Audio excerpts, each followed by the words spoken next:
We had a terrorist attack, another terrorist attack, we as the world, and this and that. And here we go again, the same old. Barack Obama's not doing this. Barack Obama did that, this and that. What is it that you think we're supposed to do? What do you think you're supposed to do about this terrorism thing? That's where the solution lies. There's a human condition that God said exists.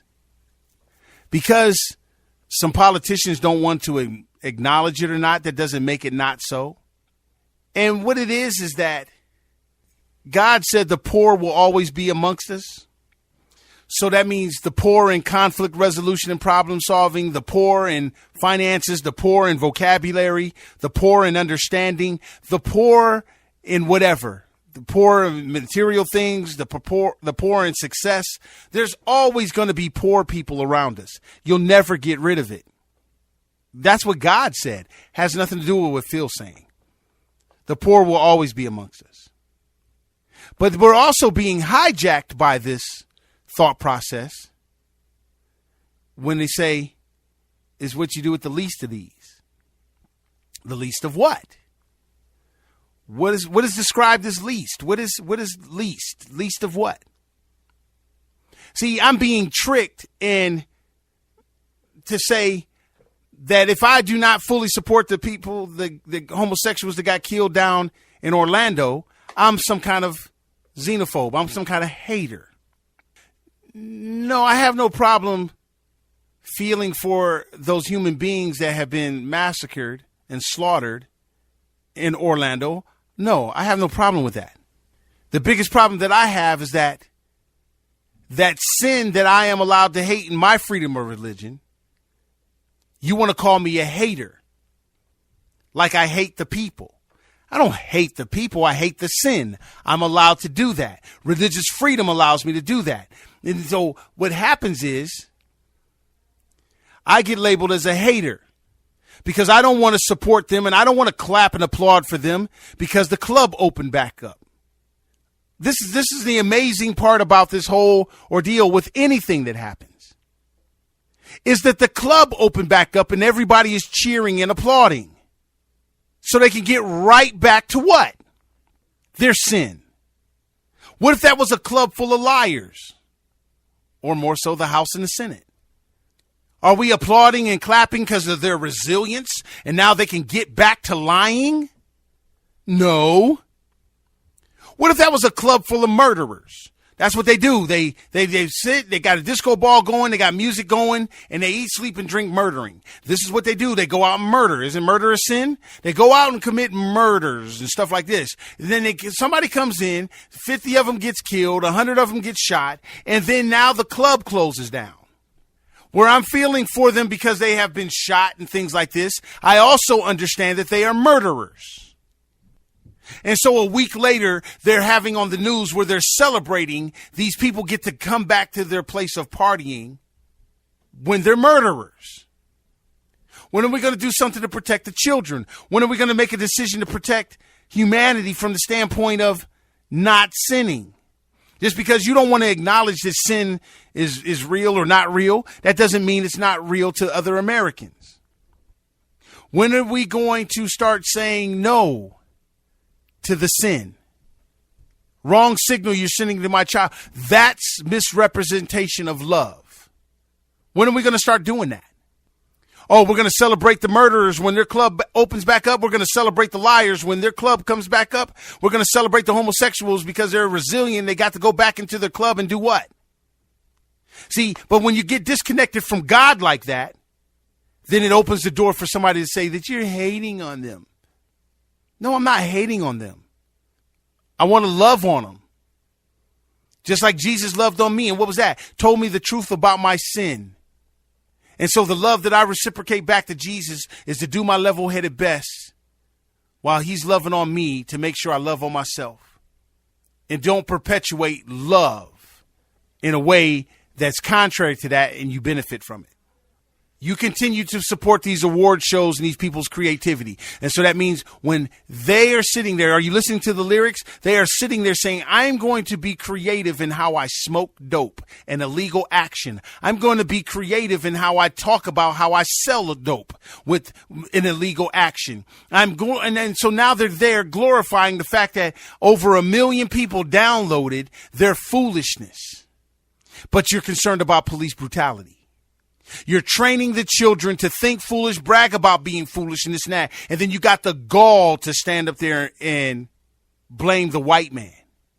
I would like to see, matter of fact, I'm going to look at an episode of Grey's Anatomy where this guy comes from and see what kind of sin that he's perpetuating on the show to where he can blame the white man so he can keep on doing it without any consequences or repercussions. I just like to see it.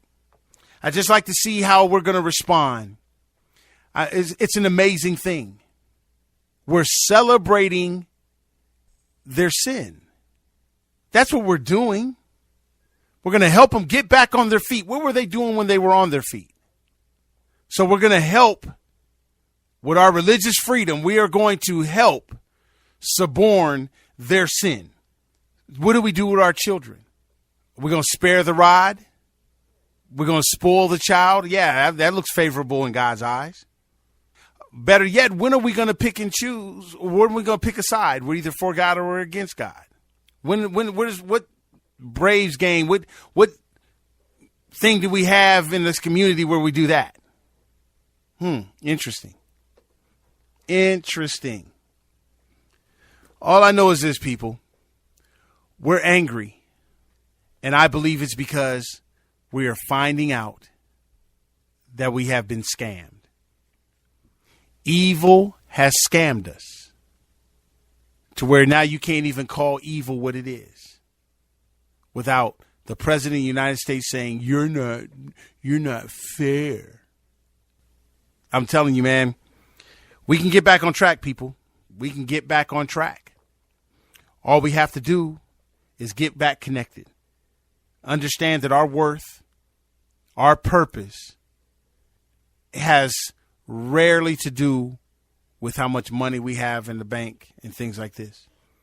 Yes, it might make things easier, but do you know when you transition from things are a little bit easier so I can function in my purpose to I'm loving the money? So I'm going to be a little tight gripped with my money now because, I love it. And I don't want to just give my money to somebody that's doing whatever they're doing, this and that. But that's exactly how you're making money. It's so sad that we have to even have conversations about money. I'm a firm believer if you make help not cost a dime, then everybody can afford it.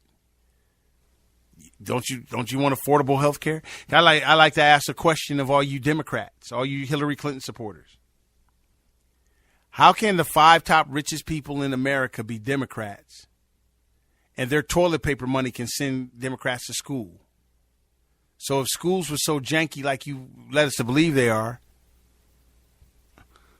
I don't know. I don't know. I don't know. Our children. Guess what our children are seeing? Our children are seeing a bully. The thing that we're telling them not to be to other people. They're watching a bully be elevated to the level of the presidency. We are watching an habitual liar in a Hillary Clinton that will have someone incarcerated to make her lie look good.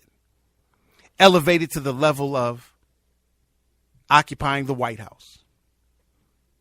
Bullying and lying and stealing and cheating are both the Republican and the Democratic nominee, presumptive nominee. And we are so not smart to where we don't even understand all the options we have so that America can represent better. There's a lot of us buying into this notion that we are stuck with Hillary and we're stuck with Donald. So Donald Trump supporters are going to say, if you don't vote for Trump, it's like voting for Hillary. And then vice versa. People so angry with Hillary Clinton, they think that this con man Donald Trump is the best America has. We have been scammed, people, if you have that thought process. Admit it. If you believe that we are stuck with Donald Trump and Hillary Clinton, I'm here to tell you, you have been scammed. That's not true. Go to freethedelegates2016.com and find out we are not scammed. The ones who makes you believe that you're stuck with Donald Trump and Hillary Clinton are the delegates that do not want to use their power for the good of the country. They want to be selfish and do it for the good of another man. They are participating in functioning like scam artists. If they want to make, if a delegate, any delegate in the United States is trying to get people to believe that, no, we are stuck with Donald Trump and Hillary Clinton, they are scam artists, because you are not stuck with, the delegates are not stuck. Matter of fact, the delegates can turn this whole country around right now. The delegates have that power. The delegates can change our whole country. If the delegates was to come out right now, 200 of them says, we are not going to vote for Donald Trump as the Republican nominee because he is a sinner and a person that glorifies sin. And that's not what we're about. And if you don't even want to use the word sin, this man is divisive and applauds himself being divisive. That is not a virtue that the Together Big Tent Party wants to display. This man is being sued left and right for the defrauding of the very same Americans that we as delegates have the responsibility of protecting more than one man or one woman. What America stands for is far more important than Donald Trump or any other man or woman. You delegates, that is your responsibility. Say, yes, I know what this said here, but my conscience says this man does not represent us. He does not represent what's the best of America.